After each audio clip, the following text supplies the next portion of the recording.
Great. Well, good evening, everyone, and welcome. Thank you for joining us. This session is the Get to Know webinar series hosted by ACEnet. ACEnet is the commonly used short name for the Appalachian Center for Economic Networks, a nonprofit economic development organization based in Athens, Ohio.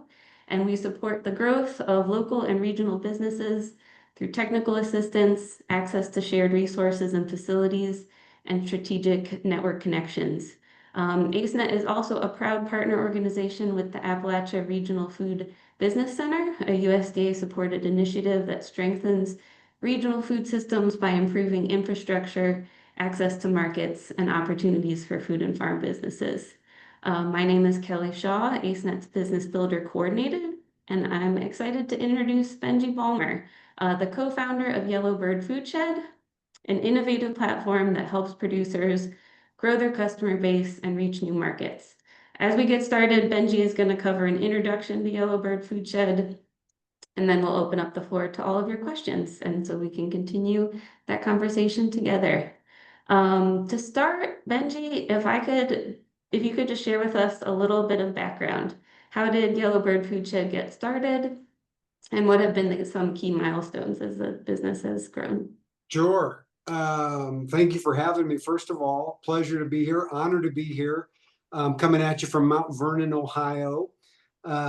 We are about 45 minutes or 45 miles, about an hour northeast of Columbus. I am originally from Findlay, Ohio, which is up in northwest Ohio, and Yellowbird as an idea was hatched there. I had a high tunnel. I was growing veggies in a 100-foot long by 36-foot wide high tunnel. And in my, kind of early 30s, and was just dipping my toe in the water of local food, trying to figure out what that meant. So, I was going to restaurants, I was going to farmers markets, taking out my wares, my goods, and I met and networked with a bunch of great food growers. And I was having trouble selling all the food that I was growing. And by the looks of it, it was beautiful. And I was using organic practices. And so I was like, well, this is the way forward for us, to save the planet and to save ourselves.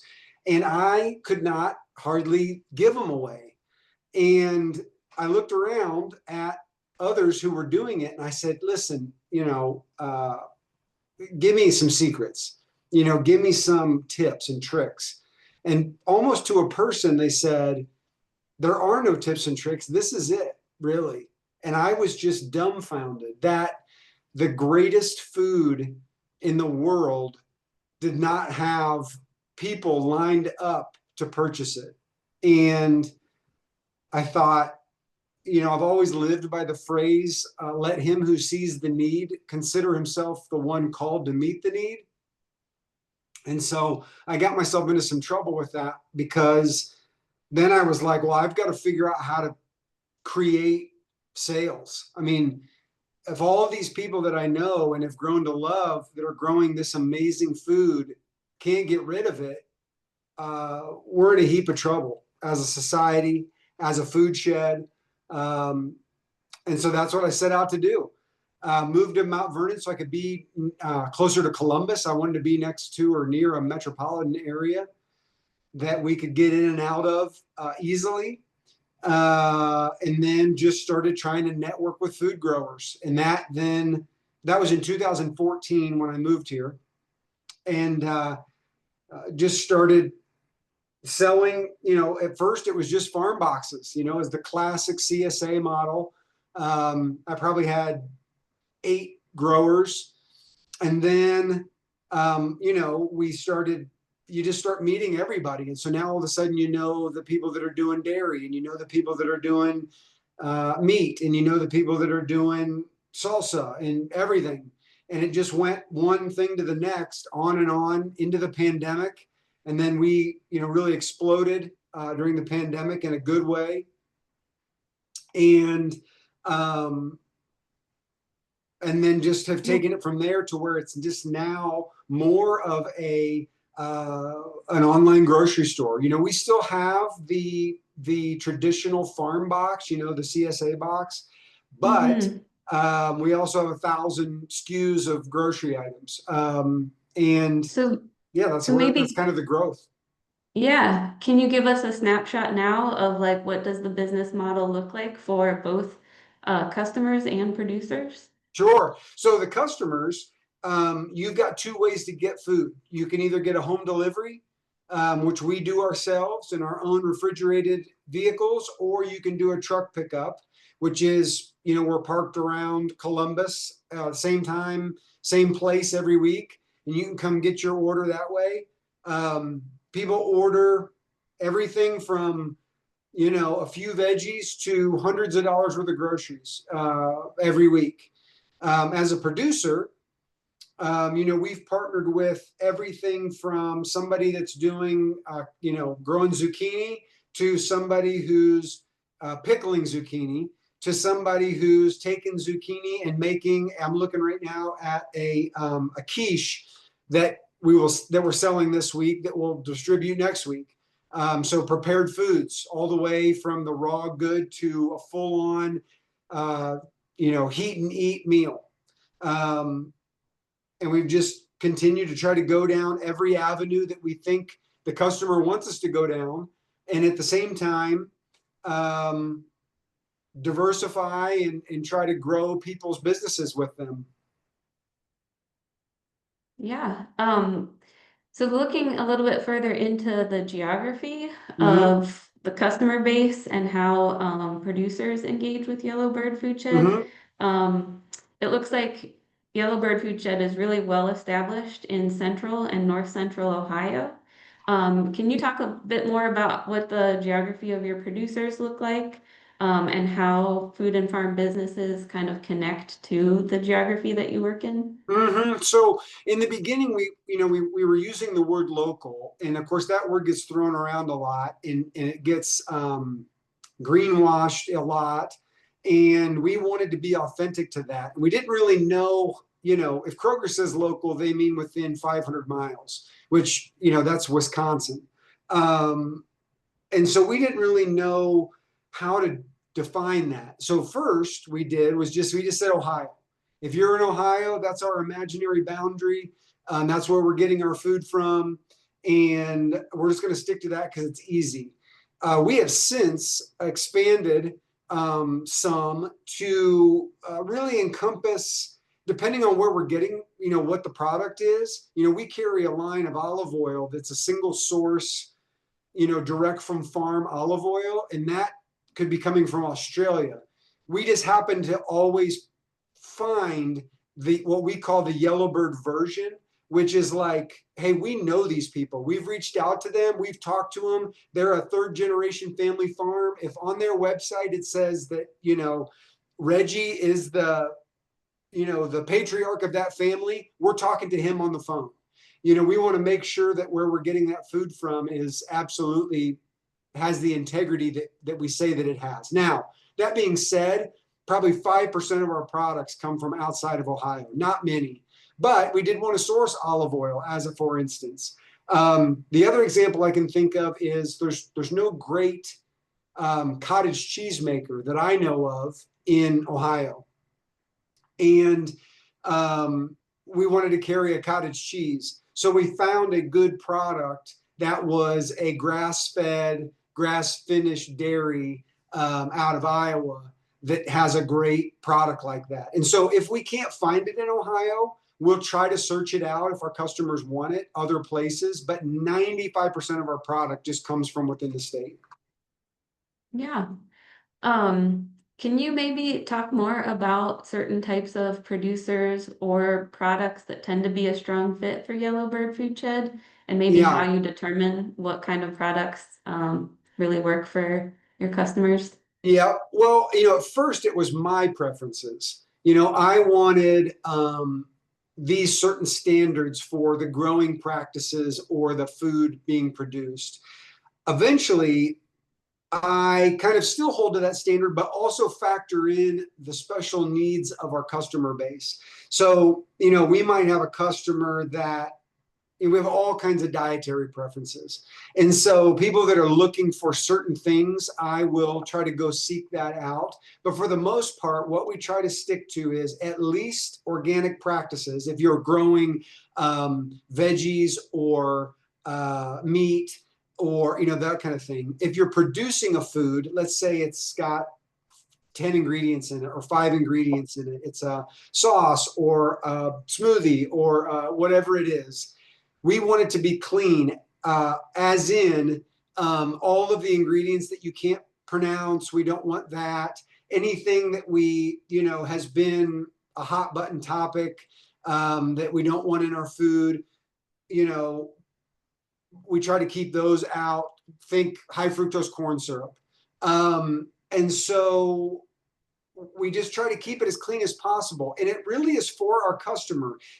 At first it started because I was trying to source foods that I wanted for my health. And then that morphed into, well, our customers are really holding us to that standard. I might be looking at something and be like, well, I would let that slide. Maybe it's, some kind of oil or something that's in it. And I'm like, it's a minor ingredient, but our customers then will be like, listen, I cannot have, fill in the blank.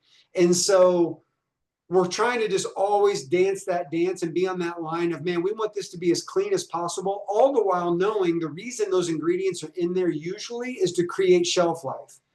And so, there are certain things that we can't even carry because we can't flip it fast enough. There's an oat milk company out of Columbus that's beautiful, great product, but their shelf life is so short. It's literally like under 10 days. We can't get a sale, get the product in and flip it fast enough to give the customer any kind of time on that. So there's always things that we're learning, but for the most part, it is just as clean and as healthy as possible. That's what our customers are looking for. Okay. And it sounds like a lot of folks are within Ohio itself, but sometimes when the need arises, it gets a little bit bigger of a Yeah, geography. and also in the winter, we've made inroads with some really neat producers out of Texas that do citrus, and so we'll get 1 or 2 shipments of, think, navel oranges or Rio grapefruits. We've literally met the scientist that created the strain through a non-genetically modified process, like the classic hybridization of the ruby red grapefruit. It's the guy that invented that. He's in Texas, and we get those from the Rio Grande Valley. They have about a 30-acre plot, and we get a shipment every year of those grapefruits in. And we've asked our customers, would you be interested if we can get our hands on these? Do you want them? And they are absolutely behind it and get them. The middle of February in Ohio can get bleak and dark and scurvy like.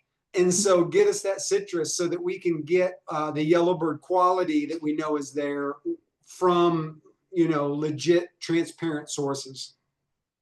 And it sounds like since you have such a diversity of products and your customers can find all their shopping needs, then it means that all products are kind of purchased more robustly throughout the offerings. I Yeah, guess if that could get us a little bit into how sales and logistics work from a sure. producer standpoint, maybe you could start by sharing who sets the pricing for products. Does that get to be up to the producer? And once that's established, how do producers do payments for sales within the Yellowbird platform? Yeah, so think of it this way. There are all levels of producers. So in this case, let's think of I'm trying to think of something that's very everybody knows, like shagbark. That's an easy one because it's from Athens. Most people know it. It's all over Ohio. It's even in big box stores. They have pricing. They've not come to me and been like, hey, can you help me with pricing? Can you help me grow my business? Can you, in those ways? They were here long before I was here. And so they've got a model and they just are like, here's our model. if you're interested in selling our product, this is our wholesale price. This is our suggested retail price. And so, let's just say for the easy math of it, they sell us a bag of corn tortilla chips at $3, and then we turn around and sell it for $4.50, right? Those are from them. They tell us what the market is doing, what Giant Eagle's listing it at. They're in that ballpark. And so it's not like we're saying to them, well, can we get a better deal, or can we need to get it for cheaper? We're just saying we'll take 3 cases or 50 cases or whatever the case might be. At that point, they've got everything that they've already figured all that out for themselves. All the way to somebody might be calling us and saying, I've not even produced yet what I'm talking about. I just know that I have a recipe that I want to put out there, or a product or a passion for making a tea. And I'm, growing my own herbs, and I'm going to make this, that's going to be my product. From there, I generally will just advise based upon other people's products that might be similar. Hey, we worked with Forge and Sown. Forge and Sown is an actual farm that grows actual herbs, that makes actual teas. Here's how they package them. Here's how they price them. Here's what we price them at.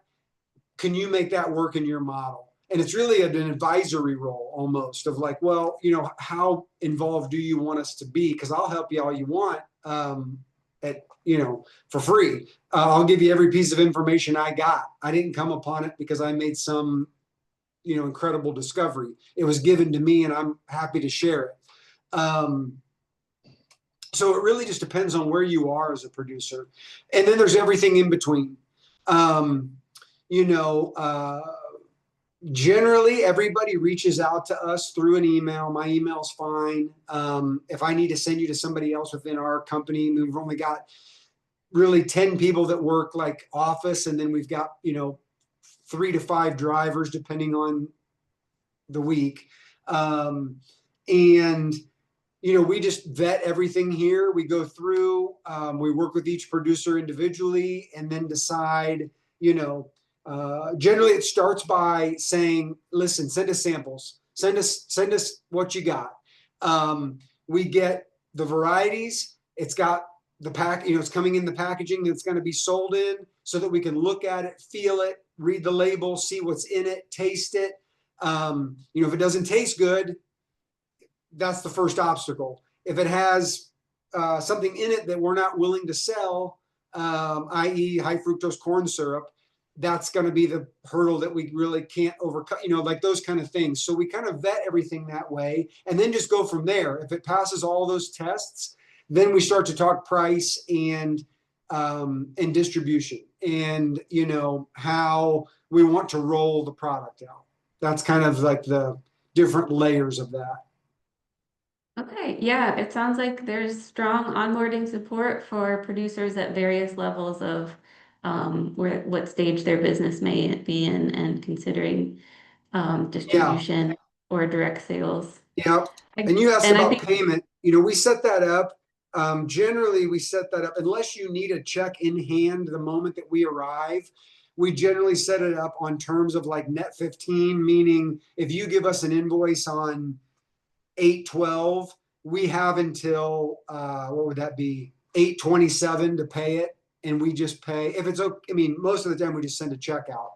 And then you get on a cycle. So, within 2 weeks, we've reordered. In a great scenario, we're selling through the product, so we're going to order more. We show up, or you deliver it. We do both. We have tons of producers that deliver right to us in Mount Vernon. It's not a big deal. They're out making a route anyways, and they're going to deliver stuff, all the way to, we might be close by, picking up something else or delivering something else. And Athens is a great example. We deliver to the Village Bakery. We deliver to Kindred Market. And while we're down there, if there's a pickup to be made, think Shagbark, I guess, would be a great example. We just swing by and grab it while we're down there. okay, yeah, it sounds like packaging for inclusion within the Yellowbird Foodshed grocery options will be important, but you provide some support around how that best should work. Um, Delivery, you have folks both delivering product to you, and there's some occasions where it can be picked up directly. And then Hmm. it sounds like there's about a 2 week turnaround, and that in some cases you're able to store product, deal with kind of Yes. cold chain Yes. requirements So and think of those it kinds like of things. this. There's the worst model. I'm all about the producer. I know that I've had to create a sales monster so that we have somebody to sell to, but I started the whole thing because I was a producer that was trying to figure out how to make it work financially. So I'm not doing anything on consignment. I'm buying it from you. Once I buy it from you, I own it. So if I say I need 2 cases of something, I'm paying you for 2 cases of product, and then it's the onus is on me to get rid of it and make a profit delivering it to somebody. So I want you to know as a producer, I mean, once the order's in, the PO's sent, we pick it up. It's not we've been sitting on this and it didn't sell. That's our fault if that happens. So we warehouse and hold and house and try not to get too deep on product, but we want to be able to have, depending on the shelf life, 2 to 4 weeks of inventory sitting on our shelves so that we don't have to pick up every single week. And we want to be able to give the producer enough lead time. If it takes them that long to make it, um, you know, they've got the foresight to see what's going to be coming in 2 to 4 weeks. Yeah. Yeah. Okay. Well, I guess kind of we're approaching the end of these initial questions of kind of getting a big picture overview. But maybe as we consider moving into more specific Q&A, before that, you can just give us some next steps for producers who could be interested. Sure. What would they kind of do as they continue considering their options and get more information or even begin the onboarding process with Yes. Yellowbird? First of all, if you are a food producer and you are making a go of it, God bless you. It's the most honorable profession, one of the most honorable that I would ever think you could put your hand to. It is also the most trying, one of the most trying. And the world that we live in, to do what you're doing is a grind at every level because there is a adversary, and that adversary is big food. And it is not easy to break through, break in, break out, get a customer, whether you're fighting for them at a farmer's market or at a grocery store. So keep on keeping on. That's the word, the encouraging word of the day. Reach out to us directly. I'm sure that Kelly will put all of our information everywhere. Our email, our website has a contact us page. There's a human at the other end of that. If you go to info@yellowbirdfs.com and click on it and send an email, it's going to Rebecca, who works in this building and walks into my office and is like, hey, Kelly Shaw emailed and she had a question about a product that she's making and wants to know if we're interested in it. So it doesn't go out into the ether unanswered and you're hoping that you get a response. We respond to everybody, even if it's hey, God bless you. We don't carry Kleenex, and that's the product that you're trying to make. So you're going to hear from us. Start there. I can help you, and we can answer questions specifically about how, if I were a producer in building out a product, what I would be doing to be able to make it easier for somebody like the Yellowbird to just get in and make a purchase. I can do that. I can do that on this call. I can do that on another call one-on-one with somebody. So it really just is a matter of, how deep do you want to go and where are you at in the process? Yeah, I did have a link prepared and I just put it in the chat for anybody interested. Benji, it's the Yellowbird Foodshed FAQ page, Mm-hmm. which I found really helpful and informative on a variety of topics about the platform. And then, of course, can also link you to the homepage, or folks can get kind of a little bit of a visual on what it might be like from the customer standpoint. So that's Mm-hmm. linked in the chat if that's helpful for anyone. And I guess with that kind of big picture overview, to give everybody some background information. I feel like we really want to make this a place that you can ask any specific questions or how what your particular food or farm business needs may be, or anything that might really help inform this discussion. So feel free. It looks like we have one person off of mute ready to ask a question. And the chat is also somewhere I'll be looking for anybody's questions. So go ahead, Maureen. Hey. Wow. Hang on. Who, Garrett? You hear that echo? I think I'm on here twice. Yeah, you might want to either mute your phone or your computer and use, if you can't turn one off, you just want to mute one of them. Okay, is that better? No. Hey, Reggie, I'm on here twice. I can remove the second one and we'll see I think that might be it. that works. Thanks. Nah, much better, right? There it is. There you go. Yeah. I had signed on and then I looked like I was off. So yeah, I'm Maureen from Benji. I'm from Herbal Sage Tea. We're an organic manufacturing tea company for 30 years, sell all over the place. And we used to do stuff like with Produce One, a long time ago and all that. But I hopped on here to see if organic teas are something that you are interested in carrying, or are you already full of teas? We don't grow all of our stuff. When I first started, I grew a lot more. I buy from certified organic growers, and then we create our own blends, do a lot of custom blend work for clients all over the country. That's really what I do a lot more of now. Yeah, that's cool. If you have a need or a desire or a possibility to sell tea, I can have Chris reach out to you. And obviously we have wholesale pricing and all that kind of stuff.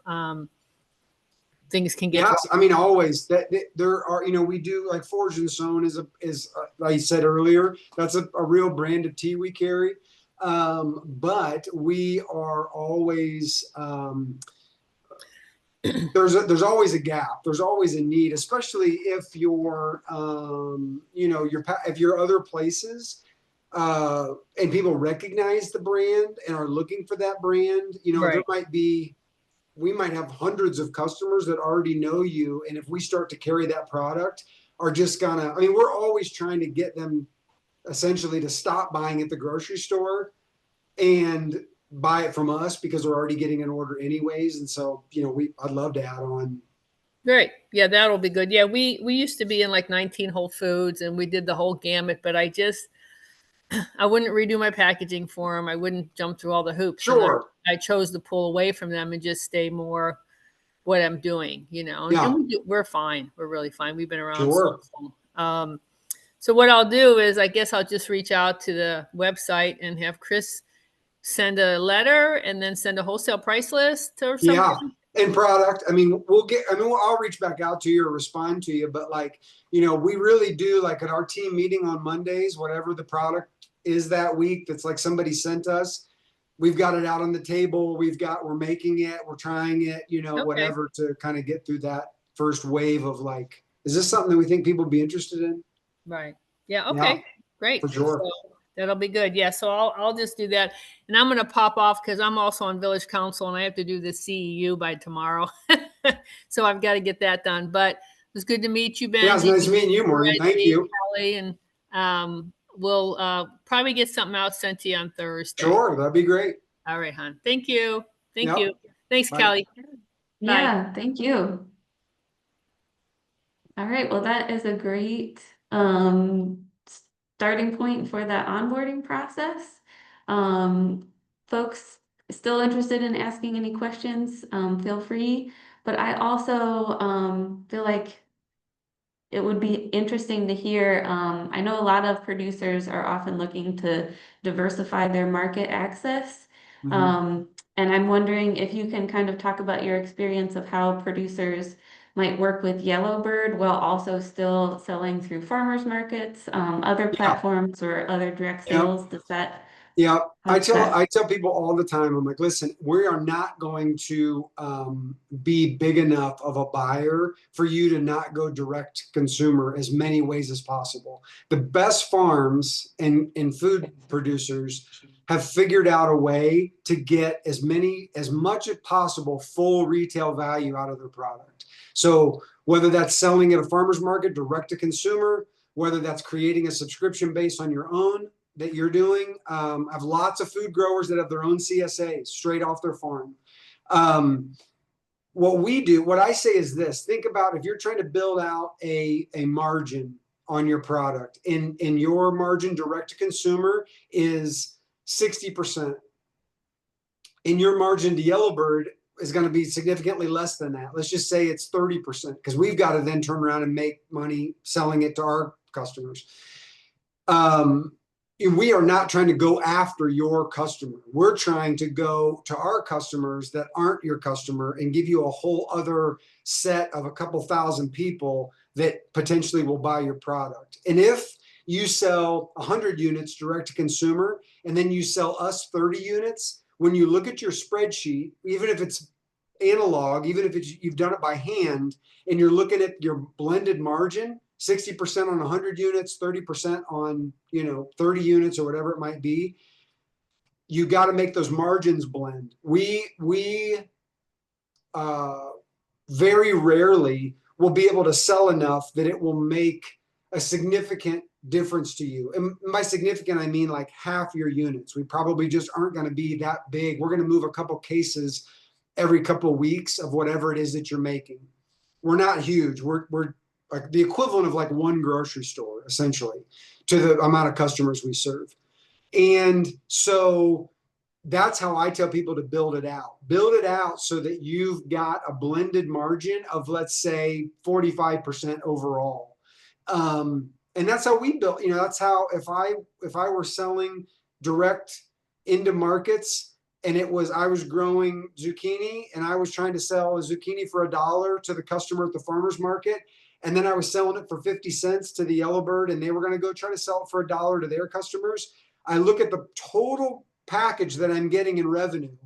And if I'm getting, $100 in revenue, and some of it's at full margin and some of it's at half margin, can I blend the two together to make my business model work?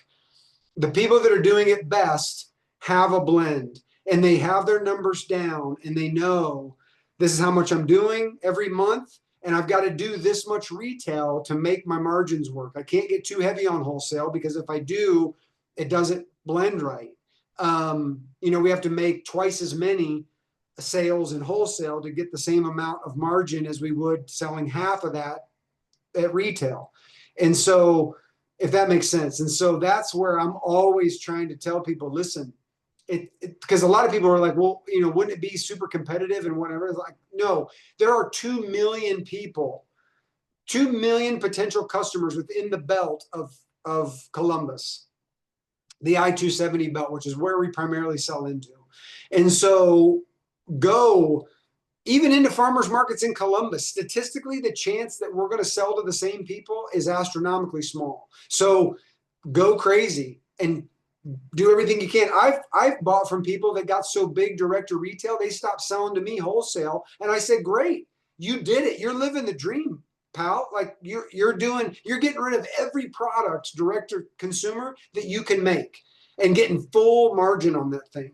That's the goal. And so you've done it. Like I hope the ultimate business plan for the Yellowbird was to be that our local food system is so strong that there is no place for us and we go out of business. Then we've done it right, because our customers are people that are the potential customer base are so well informed and so willing to spend with their dollar that we are buying so much local food that's just, that'd be the dream.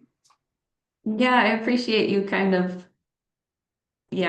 expressing that vision, and also sharing all the strategic considerations that folks have, probably Yeah. from that producer mindset that you still bring to the business model. Yeah. I guess in that vein, could you share a little bit about how Yellowbird features the story or showcases the farm businesses Yep. that you work with and the Yep. kind of marketing support. that Yep. you So if you go to our website and you go to shop now, the page that pops up for every customer is called the featured page. There's tabs across the top, just like a grocery store. Featured, subscriptions, on sale, prepared meals, produce, all the categories. The featured page is by and large how we sell the most stuff off the featured page each week than off of anything else. The deeper you have to go to look for something, the less likely it is it's going to sell on any given week. And that's for anybody. That's for J. Crew selling sweaters. So what we do is we try to coordinate. Let's say that you've got the teas that gal was just talking about, and we decided we're going to carry that line, and there's 4 flavors. We buy them and have them in-house before we ever put them up on the website to sell. The last thing we want to do is sell them, and then we have a snowstorm and we're not able to get them, and people have bought them and we can't get them the product they bought. So we get them in-house. We take pictures, we list them, we call them, I'm looking at the featured page right now. We've got a chef that does prepared meals, Chef Megan. Chef Megan's entree caprese quiche. We have a listing that we've created. We have pricing. We have all that. We build all that out. We put that up on the featured page, and then we put it on a couple other places simultaneous to that. Number 1, social media. So think Instagram, Facebook, etc. That goes out, and ideally, Chef Megan has also been prepared for that to go out, and she's putting it out on her social media. She's saying, hey, go to Yellowbird Foodshed and buy my fill in the blank, entree caprese quiche in this case, right? Number 2 or number 3, wherever I'm at in the list, we send out 3 sales emails a week. You can absolutely over inform or spam your customer. And in that case, you stop getting opens on the emails, which is really the only way besides social media we have of communicating with our customer. And so we send out 3 emails a week, Friday, Saturday, and Sunday. And all 3 of them have a limited selection of stuff in it that we're featuring. Hey, Thursday email, it's these special teas that we just got in. We're partnering with this person, this farm, this group. They're out of here. They do this. They specialize in this. They want you to know that they value your allergies above all things. And so these teas help knock your allergies down. It's just a classic sales email, but it's short, it's clickable, it's got a few pictures in it, it's coordinating with what's on our featured page, and it's coordinating with what's on our social media. We don't always get it right, but for the most part, we're close. That goes out then one of those days, Thursday, Friday, Saturday. Now, that's all well and good.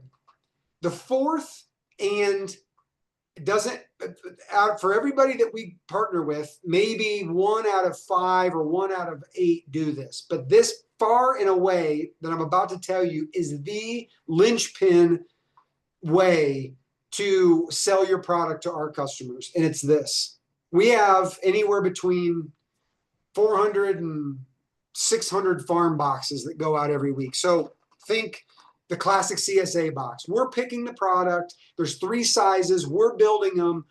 We still have that many customers that want that product. They might also be getting eggs and chicken and whatever else, but they want that farm box. It's got 8 surprise items in it or 12 surprise items in it. On any given week, if a company or that somebody that's starting something will get us individual sized packaged samples that we can put in those boxes, those are going out in those boxes and they are a guaranteed open. Those customers have paid for those farm boxes. They are not throwing them away. They're not discarding them. They're not maybe seeing them. They are seeing them and they are opening them up and they are using them.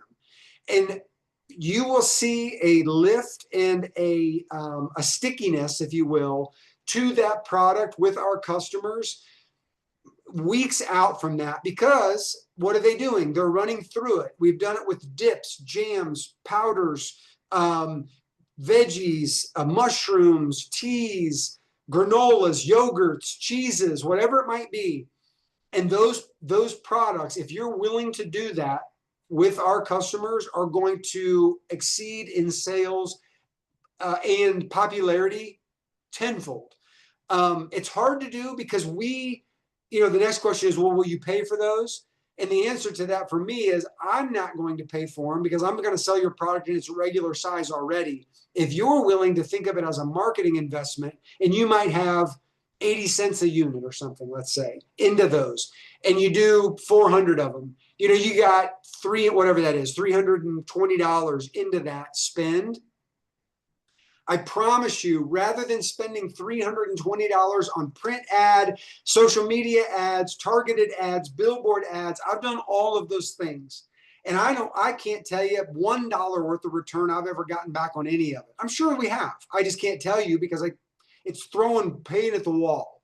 But I can tell you far and away, I look at brands and I'm like, how are we still selling that brand in the amounts that we're selling it in? And almost always it tracks back to at the beginning of that product, we put it in every box, and 400 people that week tried it, and 100 people loved it and reordered it. And then 50 of them will never eat another granola ever again. That's their favorite by a landslide.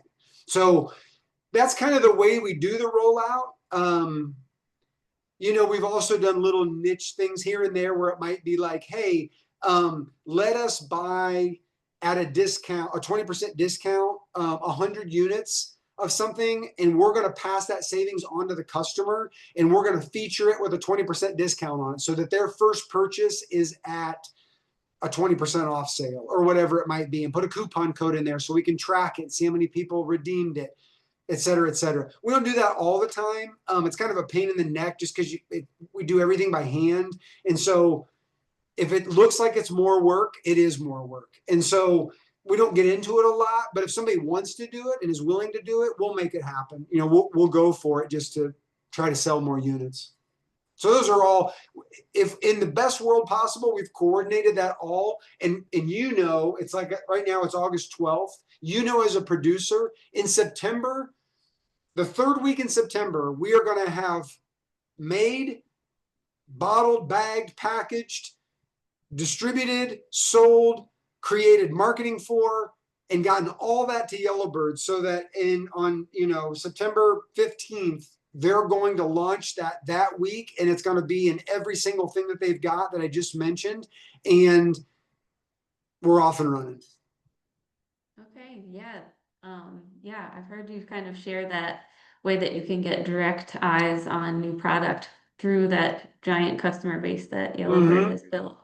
And understanding how producers have kind of coordinated those efforts and really build on their own individual business marketing plans. I mean, at the end of the day, there's a reason Costco has somebody sampling the food at the end of every single aisle. And it just makes sense that if you're trying a food item and you see it, you might be tempted by a picture or a whatever. But if it's in the box that you already paid for, that's coming to you with the produce in it, you're going to be like, oh, cute, a free sample of, whatever this thing might be. And, we're off and running. Sure.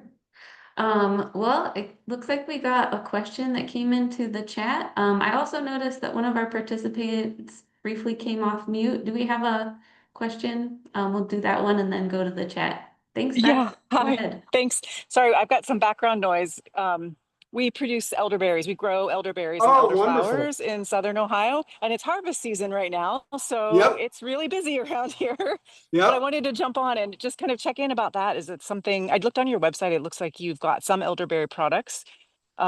Maybe there's room for more, maybe there's not. Both elderberry syrup and elderflower syrup is the other thing that we sell a lot of for folks that are interested in like cocktails and mocktails.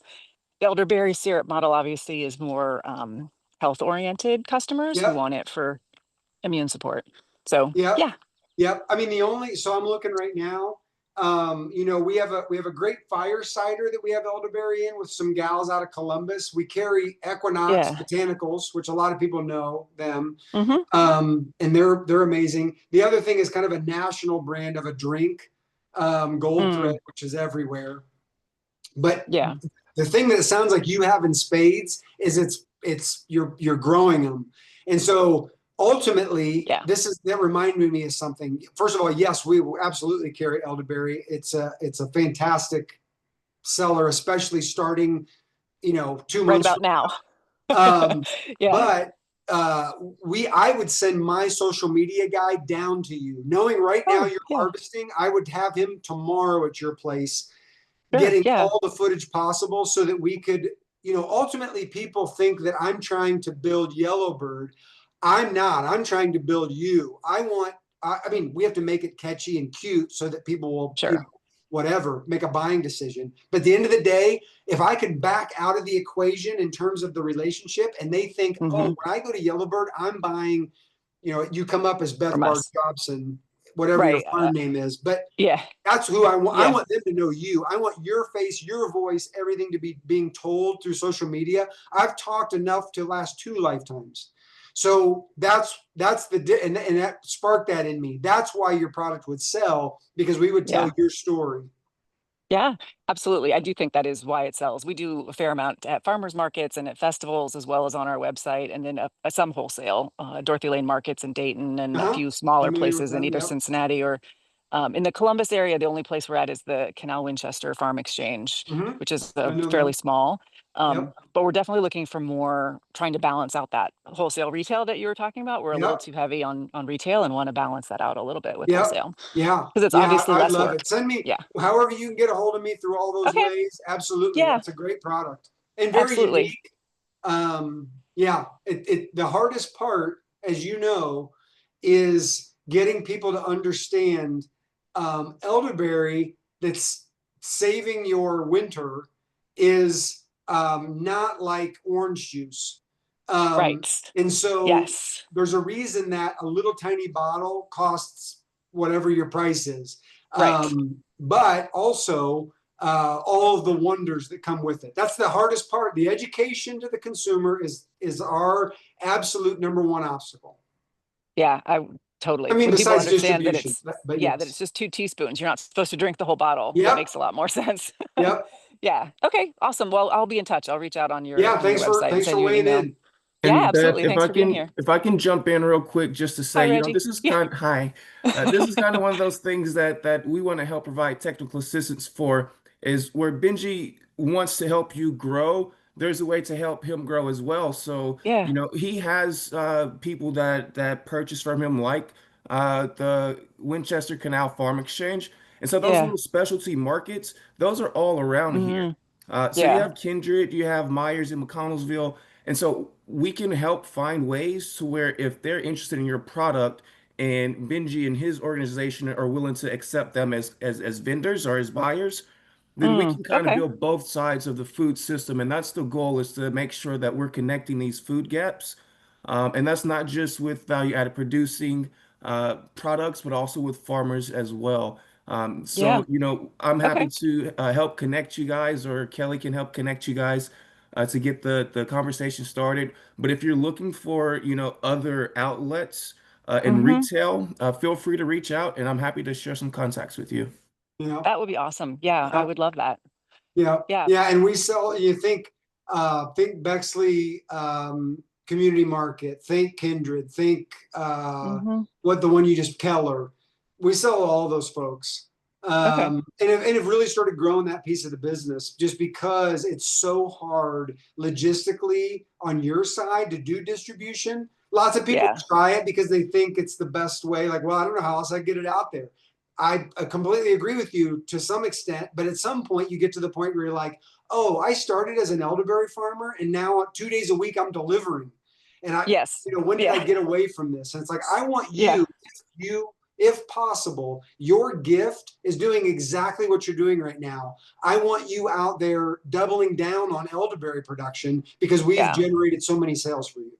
Yeah, absolutely. That sounds fantastic. We are tired of being in the car so much. Yeah. And I guess the follow-up question I would have is, we're also interested, we do elderberries and elderflowers solely really in terms of what we sell, but we grow lots of other things. We could be growing other things like herbs and other fruits and and we'd like to be doing value-added products with them primarily, because that's honestly where you can make it make sense financially, at least for us. So I'd be curious from all of you, like what are you seeing that doesn't exist in Ohio? Like, are there products, like you mentioned cottage cheese before? I don't think that's my niche, but like what Yeah, else sure. are you guys seeing that people are wanting to buy and they can't find just grown in Ohio, if anything? I might have to think about it for a second. Yeah. And get back with a list of things like that. You know, I see a lot of people try a lot of things, and this is more of a hypothetical than a very specific, but just because your aunt told you that you make a good salsa doesn't mean that you're going to be able to go sell salsa as a living. It's fun to try it, but I try to tell people realistically, your cost of entry just on jars is going to be in the thousands of dollars. So unless you love it and think we're going to go really grind, there's no, I mean, I have people call me all the time that are retiring and they're like, oh, I got a few acres and I want, like, where's the money at? And I'm like, listen, guys, say it out loud. We are selling lettuce, literally. There is no money in lettuce. No one's selling lettuce for thousands of dollars. You're buying it for $1, you know, or $5 or whatever it happens to be. So unless you love it, you're going to hate it. And it's either in your blood or it isn't. And if it isn't, you're going to find out real quick. Yeah. Okay. So Thank you. Oh yeah, thank you, Beth, for bringing that question. And I'm gonna take us back to the chat where we have an inquiry that kind of touches on, I think, something Benji you said is growing product in like ready to eat prepackaged kinds of prepared foods for Yellowbird. So they're wondering, this is the inquiry, they're wondering if in addition to connecting producers to customers, are there ways that Yellowbird connects producers to fellow producers? One example, they noticed Chef Megan sources produce from Yellowbird Producers for her prepared goods. So they would be interested in something similar for their farm to table food truck or building out prepared meals. Can you speak to that a little bit? Yeah, I mean, really, I think what they're asking is how do they buy from us? Like, because we're sourcing food from 50 farms and they want that food from those farms, like zucchinis or something. And how can they get that for their food truck? Is that how you're reading that? I think that, I mean, and yeah, I'll keep an eye on if there's any more context, but I guess that is how I'm understanding it a little bit, is that kind of within the system of what you can produce and what you produce it Megan, with. for instance, with here's two different things with her specifically. She's a friend of mine, so you know she's an independent chef. She doesn't work for me, but she does these meals for us. You know, there's a smoothie, there's a salad, and she chooses it, a quiche, tacos with pineapple salsa. She chooses all that, and then she sources what she can from us. Now, there's a standard that we hold her to for all of her ingredients that our customers are holding us to. But if it's zucchini and she's not going to the farm to get the zucchini, she's buying that zucchini through us. But Sweetgrass Dairy out in Fredericktown sells us chicken, but they also sell direct to consumer. It's cheaper for her to go directly to Sweetgrass to get her chicken. Now, sometimes she doesn't have the luxury of being able to get out there for the week. And so she buys Sweetgrass at a slightly higher price from us than she could directly from them. So she'll do that. But there are times when she'll go out there, drive out to their store right on their farm and get 100 pounds of chicken breasts or whatever it is, because it's cheaper for her to do that. And I'm just, I mean, I've been frank with her and said, you know, God bless you. That's fine if you want to do that. We have chicken breasts right here in the warehouse. There's times when you need them. You're going to get them from us at our price, and that's fine. You factor that in, you know, to the price of your meals. And then she does that.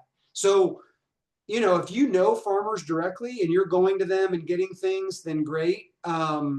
Also, we sell to tons of restaurants, chefs, food trucks, stores at a different price than what you see on this. Like if you're looking at our website right now, that's retail. So if you want to buy wholesale, there's a few different things, you know, there's an order minimum and a couple of different things around that so that it, you know, we're not just selling a dozen eggs at, you know, $4 instead of $5. But that's totally possible to set up an account like that. We have some people who buy like, let's say it's an individual person like me, and I'm a Yellowbird customer, but I also have a food truck.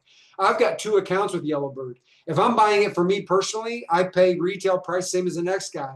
But if I'm going to go do a catered event and I need 4 cases of something, I'm buying those cases at a cheaper price than if I went in and was just literally clicking like, well, give me 800 zucchini or what, you know, at full retail price. And we just do that. We just do that with people as they reach out to us. Yeah, thanks. That's a whole nother way to kind of understand how to interact with Yellowbird Foodshed and the platform. I guess, oh, and it looks like that did help our participant kind of understand how that process will work. Yeah, good. And those are and all just things that have happened in real time that over the years where we've been like, well, we never even had this happen before. I don't even know how to handle this. What should we do? Somebody's looking for, you know, we have a customer who's been a longtime customer for their home, and they started a catering business and they want to buy a bunch of stuff. And we're like, well, I guess we just set them up as a wholesale customer. I don't know. What would that even look like? And that's what we've done. Wow. Okay. Yeah, I'm hearing a lot of that real like ability for Yellowbird Foodshed to work one-on-one with producers and adapt to and help them with what their needs are for the scale of their diversified market access and all the support and resources you provide to folks. I want to bring our attention to the time because we're just a little bit past 7. But the webinar, if anybody has any other questions to kind of plug in there.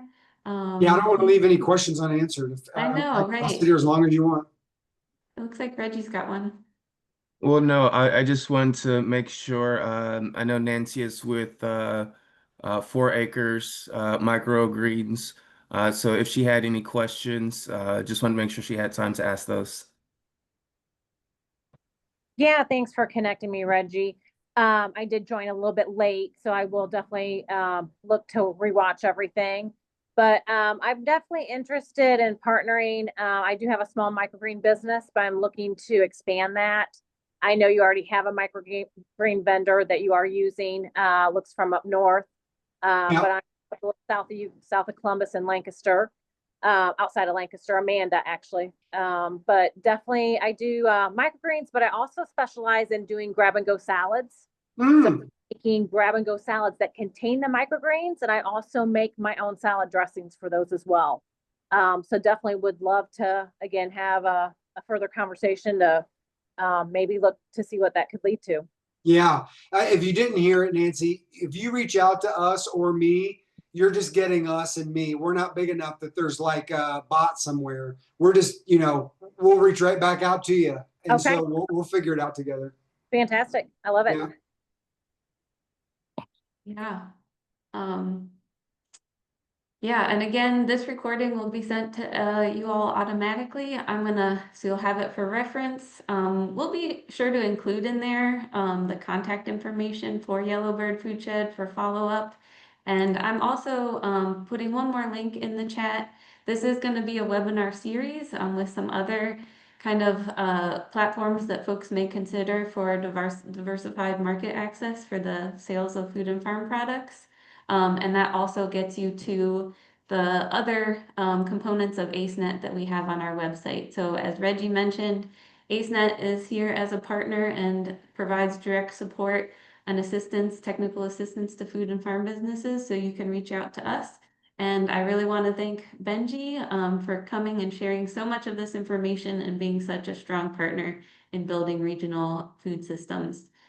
Especially things that lift up all folks, the producers, and the things that customers are really looking for with local foods. Yeah, glad to be here. Glad that we got to get this pulled off and get together. Thank you, Kelly and Reggie, for all your hard work. Anyone listening, we didn't just jump on here ad hoc.